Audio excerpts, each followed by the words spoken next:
নমস্কার, আমি মৈত্রেয়ী। স্বাদে ও গন্ধে আপনাদের স্বাগত। আজ আমি আপনাদের পালং পনির করে দেখাবো।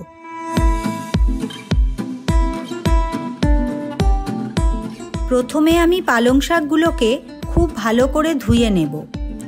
এখানে আমি 2 আঁটি পালং শাক নিয়েছি। এরপর এই পালং শাকগুলোকে টুকরো টুকরো করে কেটে নিচ্ছি।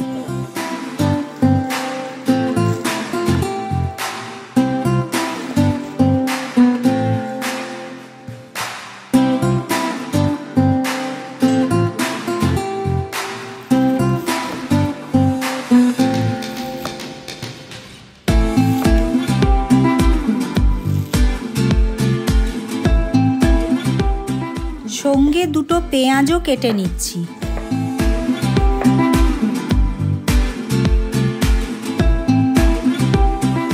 এবারে পালং শাকটা সেদ্ধ করে নেব। তাই কুকারের মধ্যে পালং শাকটা দিলাম।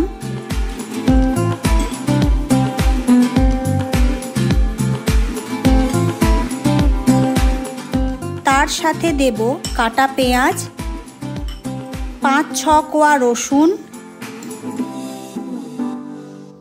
1 ইঞ্চি মতো কোচানো আদা, সঙ্গে স্বাদ মতো নুন। এবারে অল্প জল দিয়ে কুকারের মুখটা বন্ধ করে মিডিয়াম ফ্লেমে সেদ্ধ করে নেব। 2টো সিটি হয়ে গেলে খানিকক্ষণ স্টিমে রেখে দেব।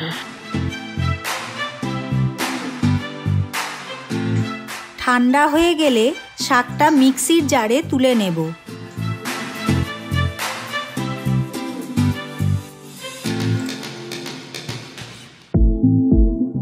আর শাকের এই জলটা আলাদা পাত্রে রাখব।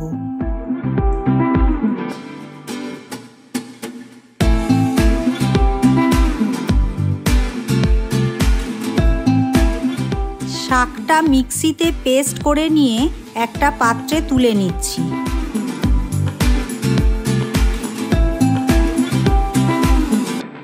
আমি এখানে 200 গ্রাম আমুলের পনির নিয়েছি।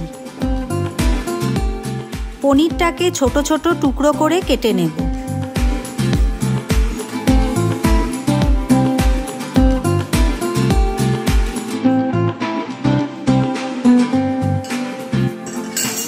এবারে কড়া গরম করে খানিকটা তেল দেব।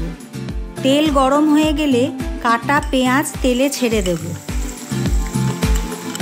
এখানে আমি 2টো মাঝারি সাইজের পেঁয়াজ নিয়েছি।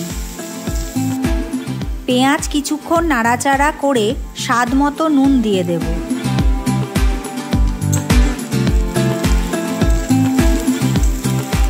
আমি এখানে 3টে কাঁচা লঙ্কা থেতো করে নিচ্ছি।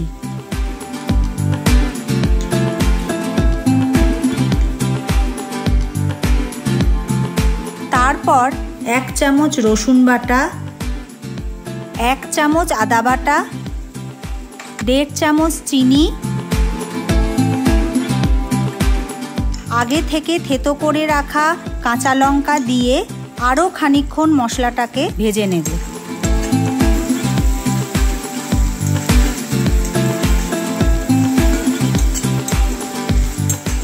এবারে বাটা পালং শাকটা দিয়ে দেব।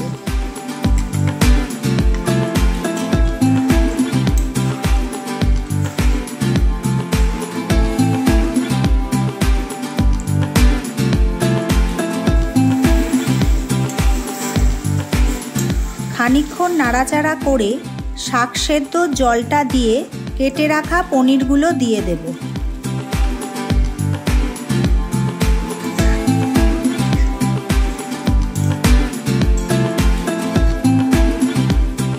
জলটা একটু শুকিয়ে এলে 2 চামচ ভিনিগার দিয়ে খানিকক্ষণ নাড়াচাড়া করব। ব্যাস, তাহলেই তৈরি হয়ে গেল সুস্বাদু পালং পনির। এবার গরম গরম পরিবেশন করব।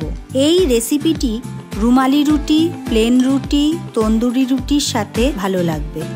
আমার এই রেসিপিটি অবশ্যই আপনারা বাড়িতে তৈরি করে আমাকে কমেন্টে জানাবেন। আপনাদের পছন্দের কোনো রেসিপি যদি জানতে চান তাহলে আমাকে এই চ্যানেলে জানান। ধন্যবাদ।